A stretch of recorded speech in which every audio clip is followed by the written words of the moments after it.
كان بالأول ضالا لا يعرف شيئا، لا يعرف شيئا إطلاقا.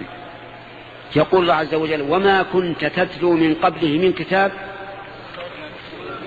ولا تخط بيمينك.